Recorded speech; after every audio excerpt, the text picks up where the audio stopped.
Today we're going to be taking a quick look at a 4K gaming projector from BenQ. This may be perfect for your PS5, your Xbox Series X, or hell, even your Nintendo Switch, even though that thing doesn't do 4K, but you got options here, right?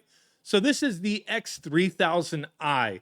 This projector is the 4K version of their X1300i, or at least that's the looks of it. They're both the same shape and style, but this one comes with quite a few upgrades besides just the resolution. So BenQ, they did send this projector to me for purpose of review. I've had around a month of time to use it and get my footage together and whatnot.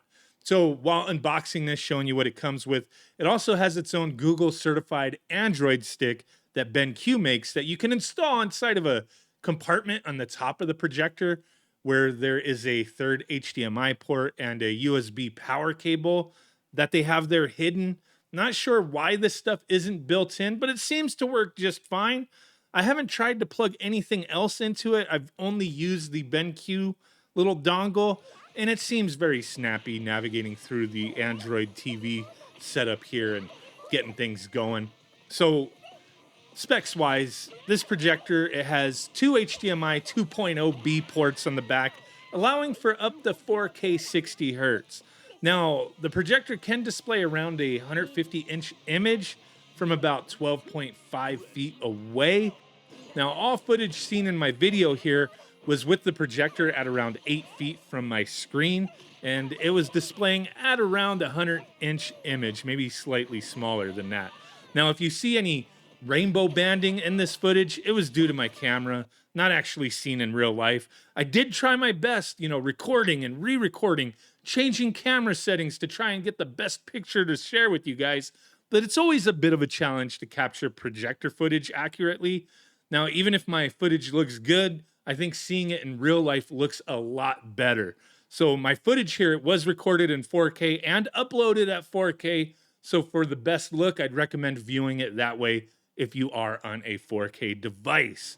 Now, one of the main selling points of this projector that BenQ notes is how it has long-lasting color via its 4 LED light source, and BenQ developed Cinematech color technology. It has 3000 ANSI lumens of brightness, 100% DCI-P3 wide color gamut, supports HDR10 content, and BenQ, they do state this projector is specially designed for gaming. Now, it has several audio and visual preset game modes and low latency while gaming. Latency is going to depend on the resolution and refresh rate that you're going for here. I'll put specs up on the screen to supplement the things I'm talking about. Now, it also, with this projector, there's tons of options you could tweak in the advanced menu options and settings to really dial things in if the presets don't do it for you. Now, BenQ, they've also compiled a list on their site of many popular games and recent releases with their recommended customization options for the best picture quality. I did find the specific presets were typically good for me, but the recommended settings they have do look good as well. So I'd say, hey, take a look at what they got. I'll put a link down below. Now, like many projectors that have built-in speakers, I really would recommend using your own for the best sound possible.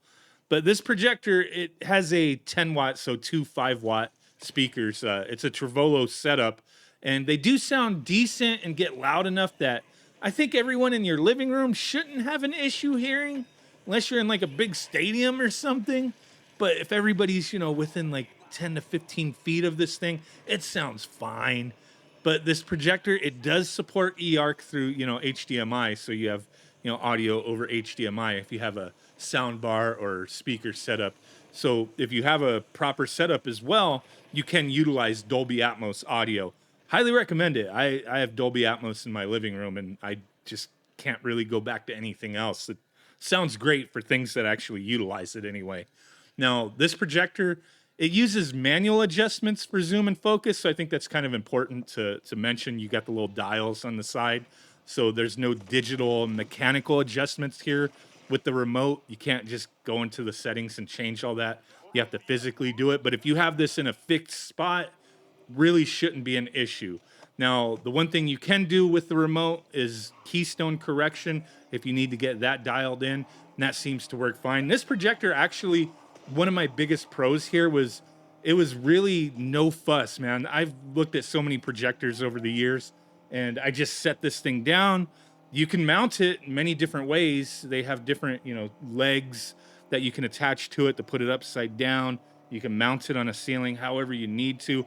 But for me, just putting it on a table and having a projector screen in front of it, I really didn't have to mess around with much of anything.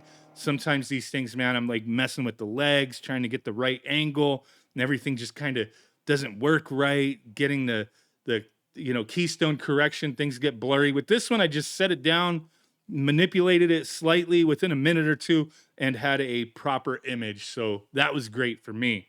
Now, I have used this quite a bit, playing games, with different consoles, watching some videos as well.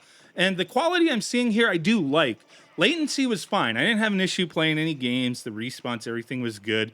The picture quality looked great. The blacks were black. They weren't gray or washed out. And details and dark scenes and overall actually were fine to me. Now, I do think it's a very impressive projector for gaming and watching movies and shows and YouTube and whatnot.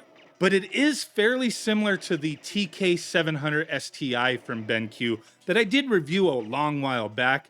But this one, it does come with a bit of a higher price tag. So why is it more expensive, right? Now, I've gone back and looked at both of those projectors, and there's going to be pros and cons between both of them. But specs-wise, they are so close that it's really going to come down to preference with the minor differences here.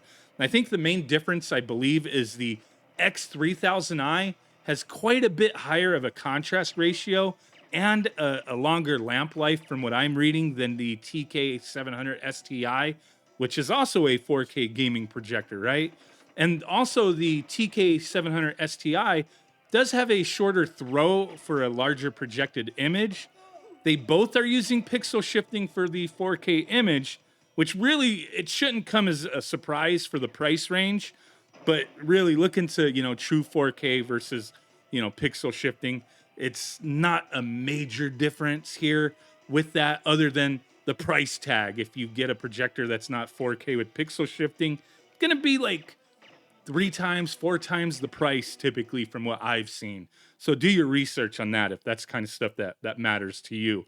But, between those two projectors I'm mentioning, the X3000i that we're looking at today and the TK700 STI, I feel they're both excellent options if you're looking for a gaming projector and want something that supports 4K. So yeah, I definitely recommend taking a look at what BenQ has to offer. If not this projector or the TK700 STI, I mean, they have tons of different spec projectors at different price ranges to meet different budgets, and I feel they do offer a quality product. I've personally purchased several BenQ products in the past, and I've not really had any complaints, but you be the judge. I'm just hoping my footage here helped give an idea of what to expect. I'm not a professional projector reviewer, so definitely take a look at other videos out there. Always recommend that. Don't just take one person's word for it. Some people may have different things to say. But for myself, after having used a dozen or so different projectors in the past few years, I've been really happy with what BenQ has to offer. And I would be happy having this specific projector set up in my living room or home theater if I had the space for it. I don't, but yeah, it would be really cool. So there you go. Appreciate you guys watching. Catch you on the next one.